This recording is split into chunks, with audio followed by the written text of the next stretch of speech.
I really think we need to unify our party and unify all Californians around core principles that will re-energize our state.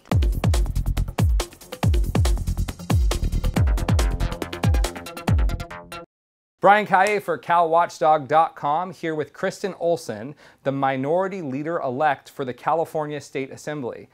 Now, 4 years ago, the California GOP got creamed. Let's just be honest, they got creamed. What do you think the difference is this election cycle? You know, I think it's a number of things. One, the political environment is very good for Republicans right now. President Obama's favorable ratings continue to decline. For the first time in the history of his presidency, even in California, his unfavorables are higher than his favorables. So the political climate is good. And then on top of that, we have really dynamic, charismatic candidates who are working really hard. They have the right message, they have great ground games, they're doing the fundraising they need to do to really be successful on Election Day. So what were the lessons learned, do you think, from 2010 to 2014, or maybe even 2012 to 2014?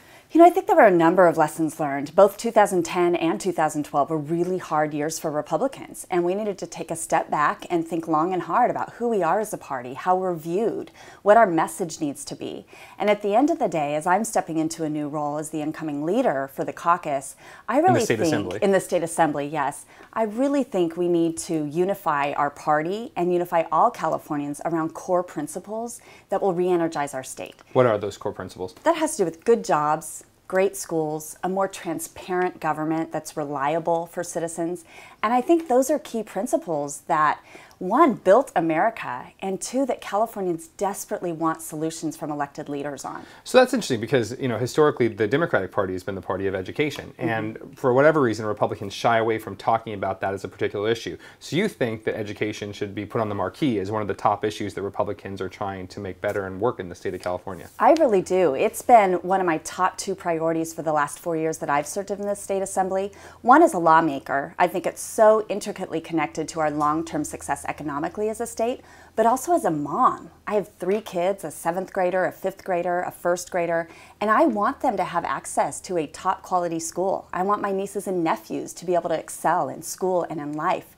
You know, all the way back to the beginnings of our country, people like Thomas Jefferson talked about education being the pathway to opportunity. And it's really no different today. And so as Republicans, we have really started to make that the core of issues that we work on, because that's also how we'll ultimately bring better, stable jobs to the state. And as, you know, minority leader in the State Assembly and a leader in the party as a whole, you know, what types of things will you be specifically advocating for in terms of education reform? A number of different things. We've had some successes this past year in terms of pushing funding and decision-making out of Sacramento and down to local school boards where it belongs. We need to empower our local districts to be able to allocate resources where they're needed. You know, a school in Orange County is different from a school in LA, is different from a school in Modesto, and we should be able to acknowledge that and meet those needs accordingly.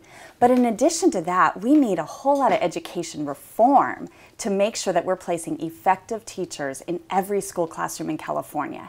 You know, regardless of a student's ethnicity, socioeconomic background, geography, they all deserve a top quality education. And so we need to give schools the tools that they need to make sure they have good teachers in classrooms.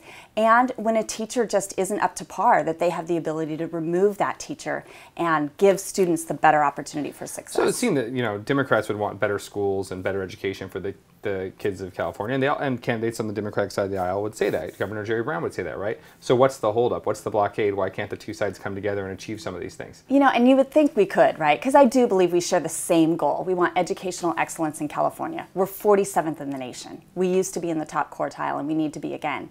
The difference, I believe, has to do in many respects with the strongholds that the unions have in Sacramento.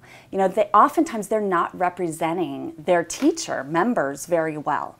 They take positions on issues that sometimes have nothing to do with education, but they really have a stronghold on so many lawmakers, particularly in the Democrat Party, that those who even want to cast a vote for common sense reforms feel unable to do so. There was one issue earlier this year. It was a last-minute deal made as part of the budget, and it capped the reserves that local schools can maintain. We need healthy reserves during economic downturns. And yet every single Democrat in the State Assembly and the State Senate voted for that measure because the CTA wanted it. And I had at least 7 or 8 of them come up to me after the vote because I spoke against it on the floor and said, you know, Kristin, you're right. This is not a positive measure for students, schools, or even teachers themselves, but we have no choice. Well, you do have a choice. You were elected by Californians to represent your communities, and they expect better from the legislature. So how do you break that power structure? Because we're 2014, there's no way Republicans are going to gain a majority in the state assembly or in the state senate. So that's not happening, right? Sure. But the best I think a lot of Republicans are hoping to do is just to be able to break the supermajority or block the Democrats from having a supermajority in both houses of the state legislature. So, you know, what could you really do in terms of changing the climate where the union has so much advantage and students are apparently not being served? A couple things, and you're right, the first step is eliminating the supermajority that the Democrats have in both houses. I'm optimistic that we're going to be able to do that in November because we're working very hard toward that goal. And so just having a little bit more balance in the legislature will help to some degree. We have to continue work from there. But I'm also a big believer in relationships. And I actually work hard to craft relationships with Democrats, with CTA members themselves, because I want to have an open door policy where we can dialogue about issues and find areas of common ground.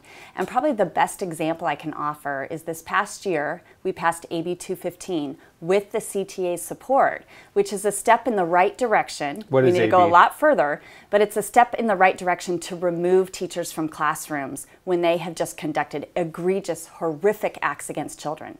It's a bill we have introduced the last 3 or 4 years. CTA has fought it every year. And this year we were able to get them on board for the first time. And the bill does specifically what? Just specifically, so we're clear. it allows school boards, when they have an incident such as they had in LA, sexual misconduct or something sexual like that. misconduct, drugs, things like that, to be able to immediately remove that teacher from the classroom and not have to pay thousands of dollars to that teacher to settle the case. Okay. They should be immediately dismissed. And now they'll be able to do that because of this new bill. And because we were able to... That seems like one of those no-brainers, right? Doesn't Why it? would it take like 2 or 3 years to talk someone into doing this, right? Like it seems like And it's, if a child is violated in a classroom by a teacher, the teacher should go, not 2 weeks from now, not 2 years from now, that day. And if you talk to anybody in the state of California, they would think that's an easy, common sense thing to accomplish. It took 4 years to get that done in the assembly. I mean, that's the power these union leaders have. But we have to continue to build relationships with them, open dialogue, and help each other realize it's in teachers' best interest to lift the reputation of the industry by removing the bad actors. And there are only a few, maybe 1 to 3% that aren't performing at par.